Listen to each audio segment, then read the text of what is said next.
Қалайсыздар? Кеше сіздермен бірінші сабақты өткіздік. Мен қуаныштымын. Пікірлер деген жерге жақсы отзывтар түсіп жатыр, жақсы пікірлер, яғни менің еңбегім ақталды деген сөз, яғни сіздерге түсінікті болды деген сөз. Енді уәде етілгендей бүгін сіздерге екінші сабақ. Ол жерде OLX-тағы жарнаманың просмотрын көбейтіп, дайын клиенттерді табу әдісі. Бұл жерде достар, ең бірінші өздеріңіз білетіндей көп нәрсені, яғни мен маркетингтің бір сөзбен айтқанда барлық құралын тек қана копирайтингқа әкеліп тіреп қойдым, иә? Енді сол копирайтингті, тақырып жазуды, офферді, call to action пайдалану арқылы OLX-та қалай просмотр көбейтіп, дайын клиенттерді әкелуге болады, соны үйретемін. Бүгін екінші күн.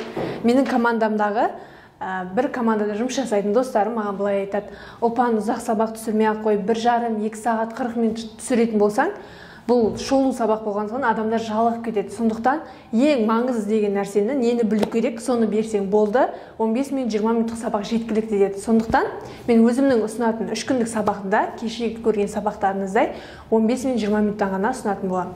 Жалпы OLX-та қараңыздар.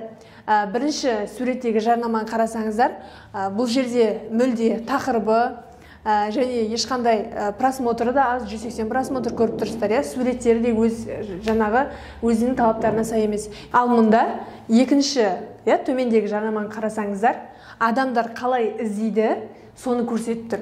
Яғни бұл жерде шығатын қорытынды не? OLX-тағы адамдардың просмотрының жоқ болуы, жарнаманың просмотрының жоқ болуы ең бірінші біздің адамдардың қалай іздейтініне байланысты жазбайтындығымыз. Бізде аламанда бір мынадай мысал болған.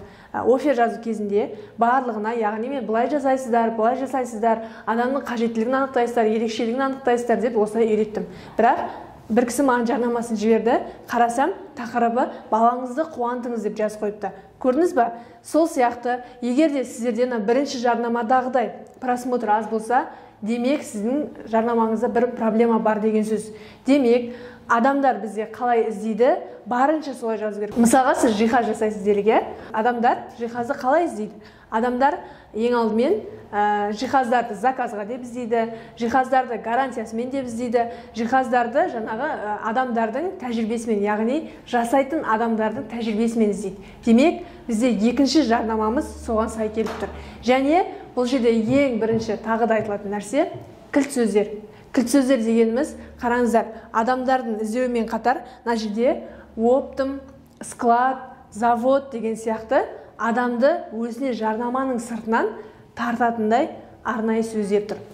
Келесі мысалда қарасаңыздар, мінекей бұл топқа шыққан, яғни жарнамаға шығарылған, және де бұл жерде кафель, плитка, керамогранит деген сияқты адамдар не деп іздейді, бұнда соны көрсетіп тұр. 10.089 просмотр, 344 адам ол кісіге хабарласқан. Мейлі, ол кісіге 344-ті хабарласпаса да, 50% деп есептесеңіз де, бұл кісіде осынша клиенттің, яғни 172 клиенттің болғандығы өте үлкен нәтиже.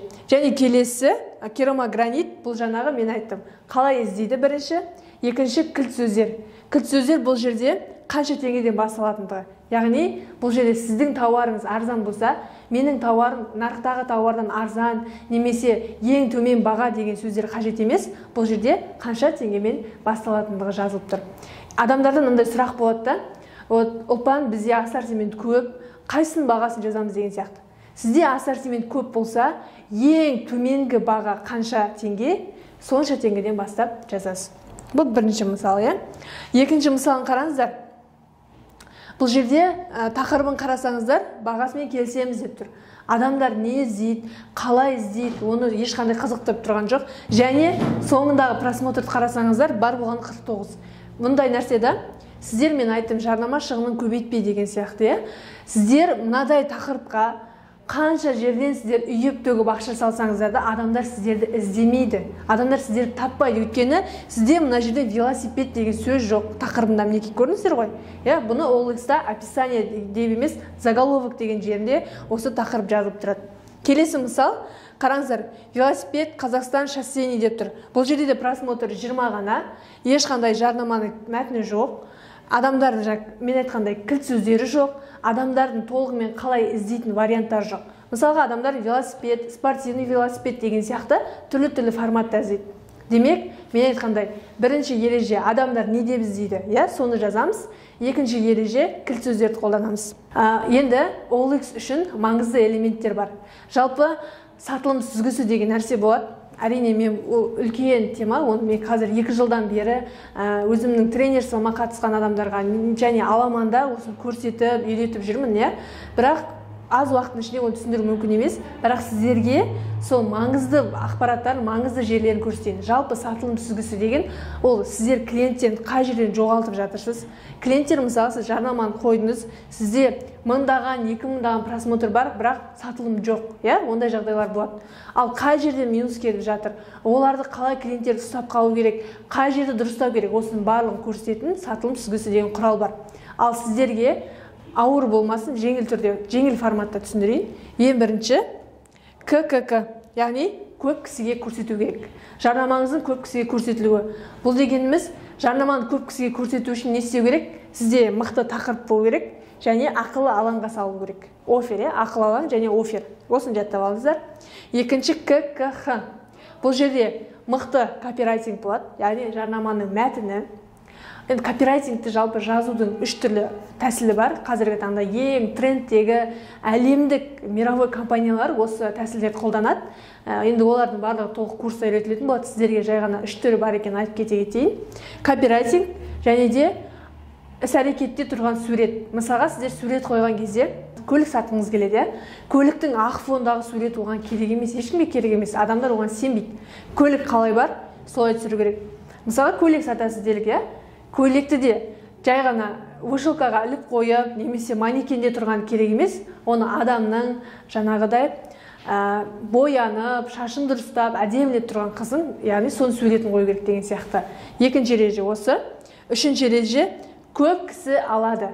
Яғни көп кісі сізге хабарласса, көп кісі алады. Мүмкіндігі солай. Дұрыс қой. Сондықтан сіздер мен айтқан тақырыптар бойынша жарнамаларыңызға көп кісіге көрсетіңіздер. Одан кейін сіздерге көп кісі хабарласады.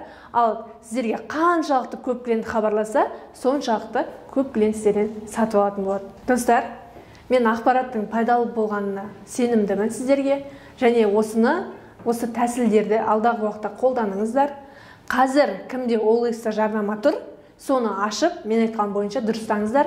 Сіздердің тапсырыс алатындарыңызға, яғни адамдардың сіздерге мүмкін бұрыннан тұрған жарнама болса, көбірек хабарласады, ал егер мүлде хабарласпаған болса, алғашқы қоңырауларды алатындығыңызға мен сенімдімін.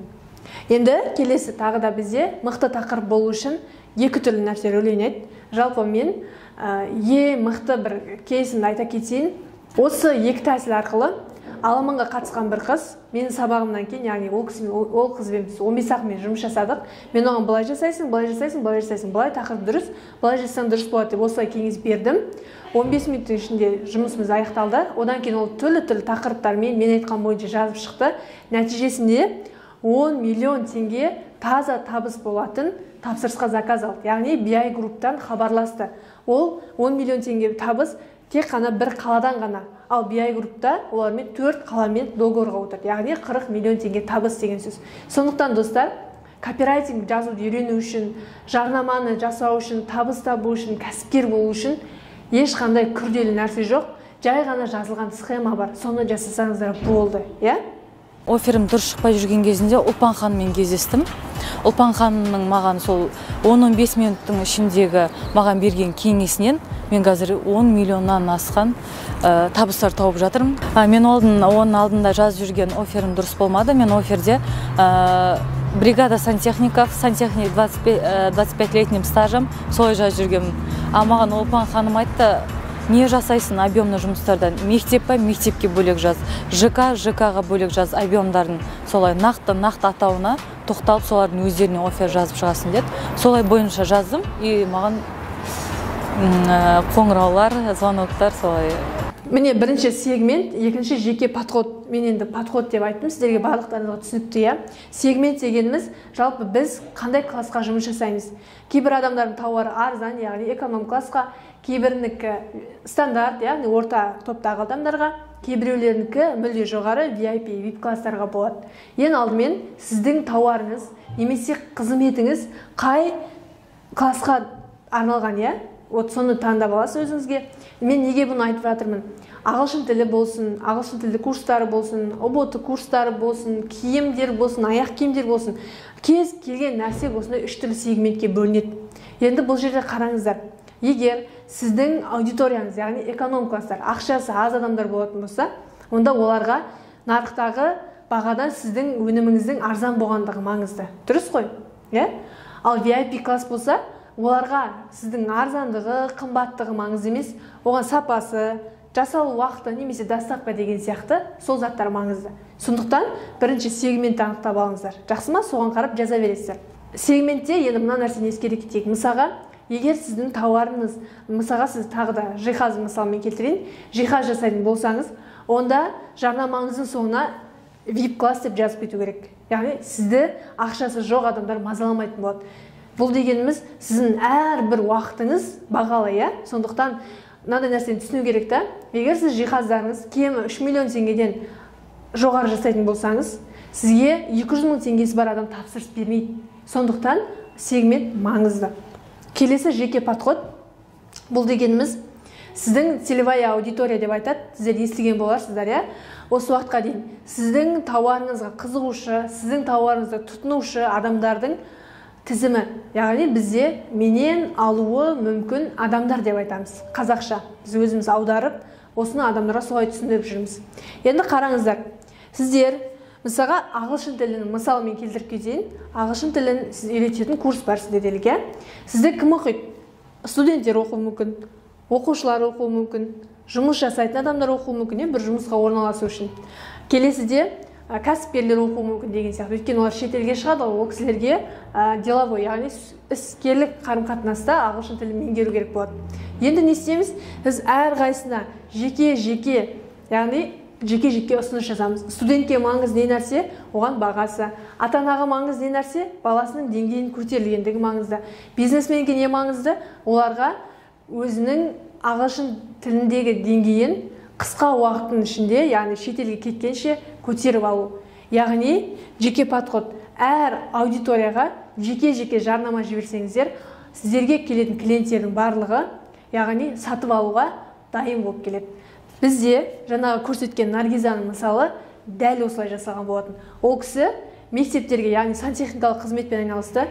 Мектепке жеке, сіздер жаңа видеода көргендеріңіздей, Наргизаның мысалы сияқты әр аудиторияға жеке-жеке жарнама жібересіздер. Наргиза жаңа өзі айтқандай, мектепке бөлек, үлкен көп қабатты үйлерге бөлек, жеке үйлерге бөлек, тендермен айналысатындарға бөлек жарнама жіберді. Сондықтан оған сатып алуға дайын, ақшадан қиналмайтын адамдар келе бастады. Достар, сабақ ұнады деп ойлаймын. Пікірлер деген жерге бүгінгі сабақтан алған 3 түрлі инсайтыңызды жазып кетіңіз және практикада қолданып тәжірибеңізбен бөлісіңіз. Ертең бізде соңғы сабақ.